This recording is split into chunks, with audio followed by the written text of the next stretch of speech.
অনেক দিন বাদে ব্লগ আসছে। আজকে আমরা যাচ্ছি হচ্ছে কলকাতার ট্যাটু ফেস্টিভ্যাল বা ট্যাটু কনভেনশনে, যেটা আগের বছর হয়নি, তার আগের বছর হয়েছিল। তো এবছর হয়েছিল আমরা বুথ নেব, বাট যেহেতু ছেলে হচ্ছে তো দ্যাটস ওয়াই ওকে সামলানো সব কিছু করে ওখানেও সময় দিতে হতো, আর ও আমার তো একাধারে সম্ভব নয়, ওরও যাওয়াটা দরকার ছিল, বাট ও যেতে পারছিল না। তো সেই কারণের জন্য আমরা আগের বছর 2023-এরটাও ভিজিট করেছিলাম, এবারটাও ভিজিট করছি। কালকে ফার্স্ট ডে চলে গেছে, একটু ওয়ার্ক প্রেশারের জন্য যেতে পারিনি। আজকে সেকেন্ড ডে, আজকে কাজ করে তারপর এখন যাচ্ছি আমরা। তো যাই গিয়ে দেখি, অনেক বড় আনা।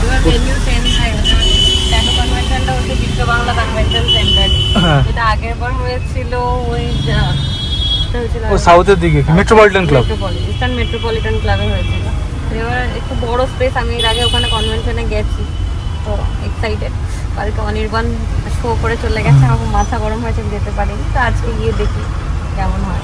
হ্যাঁ, ওই জন্যই চলো যাওয়া যাক, ওখানে গিয়ে সব দেখাবো। অনেক বড়, প্রায় 1000 স্কোয়ার ফিটের ওপরে হবে জায়গাটা নিয়ে যেটা হচ্ছে। 1000 স্কোয়ার ফিটের থেকে অনেক বেশি, আমার বলতে ভুল হয়েছে। চলো গিয়ে দেখাবো। 2025 কলকাতা ট্যাটু ফেস্টিভ্যাল, চললাম তারই উদ্দেশ্যে। গিয়ে পৌঁছালাম, গিয়ে দেখলাম একটা সুন্দর স্কাল্পচারে মায়ের প্রতিমাকে নিরঞ্জন করা হয়েছে, এবং তারপরে বিভিন্ন স্টলগুলো ওখানে দেওয়া হয়েছিল ট্যাটু আর্টিস্টরা ছাড়াও আরও অনেক ভিনটেজ কার্স, তাছাড়াও একটা রেড বুলের সুন্দর একটা মডিফাইড জিপসি বলতে পারো, বা থার কাইন্ড অফ দেখতে। এরপরে আস্তে আস্তে বিভিন্ন আর্টিস্টদের কাজ ঘুরে ঘুরে দেখতে থাকলাম। অসাধারণ একটা ওয়ার্ক পিস, মানে দেখলে মন জুড়িয়ে যাবে। এখানে যারা যারা কাজ করছিলেন তাদের মধ্যে অনেকেই ফার্স্ট সেকেন্ড থার্ড প্লেসমেন্ট পেয়েছেন, এটা হচ্ছে এখানকার ট্রফি। তো তারপরেই আস্তে আস্তে বিভিন্ন জায়গা থেকে এখানে আর্টিস্ট এসেছিলো, মুম্বাই, পুনে, ব্যাঙ্গালোর, মহারাষ্ট্র, ইভেনচুয়ালি বাইরে থেকেও অনেক আর্টিস্ট এসেছিল, যেরকম নাগাল্যান্ড, আমেরিকা, ফিলাডেলফিয়া, স্পেন। এখানকার আরও অনেক বিদেশি আর্টিস্টরাই এসেছিলেন এখানে স্টল নিয়ে তাদের কিছু কাজের নিদর্শন দেখাতে আমাদেরকে। সত্যি কথা বলতে এখানে ঘুরতে ঘুরতে স্নেহার পছন্দ হয়েছিল এই ডেডলক্সটা, যেটা ডিটাচেবল অবভিয়াসলি। তো সেটাই ওর পছন্দ হলো এবং ও কিনলো, আর দেখতে বেশ ভালোই লাগছিলো, এটা ইউনিক স্টাফা কালার। সত্যি কথা বলতে যখন অ্যাজ এ আর্টিস্ট এরকম একটা জায়গায় ভিজিট করা যায়, আর শুধুমাত্র যেন আমাদের জন্যই এই জিনিসটা করা হয়েছে, তখন সত্যিই দেখতে ভালো লাগে, আর গিয়ে মনে হয় আর আসতে ইচ্ছে করে না। সময়টা যে কিভাবে কেটে গেল সত্যিই বুঝতে পারলাম না। এত বড় বড় ওয়ার্ক পিস 2-3 দিনের মধ্যে কমপ্লিট করা, হ্যাটস অফ যে কজন আর্টিস্ট করেছিলেন। আমাদেরও ইচ্ছে ছিল এবার স্টল নেওয়ার, বাট সামহাও নিতে পারিনি, যেটা আমরা ভিডিওর প্রথমেই বলেছি। নেক্সট বার একদম 100% আমরা স্টল নেব। জিতি কি হারি বা কোনো প্লেস পাই না পাই সেটা তার থেকেও বড় কথা, যেখানে এত আর্টিস্টের সমাগম, যেখানে প্রচুর বিভিন্ন লোকেদের থেকে এক্সপিরিয়েন্স, তাদের সাথে কথা বলার সুযোগ, তাদের সাথে মেশার সুযোগ, এইগুলোই পাও না বলতে পারো সত্যি কথা বলতে।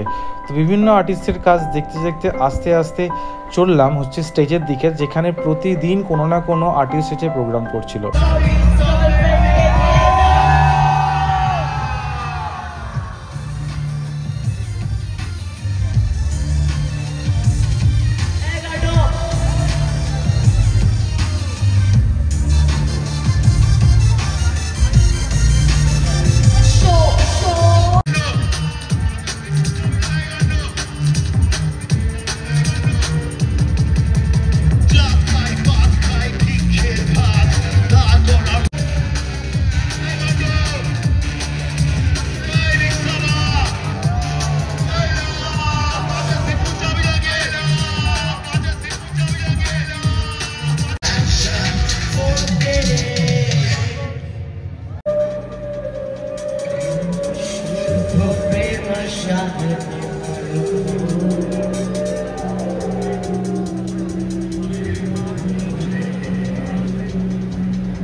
আর্টিস্টদের কাজের হিউম্যান ক্যানভাসগুলো স্টেজে এসে লাইন দিয়ে দাঁড়িয়েছিল কম্পিটিশনের জন্য, এর মধ্যে ফার্স্ট সেকেন্ড থার্ড হবে।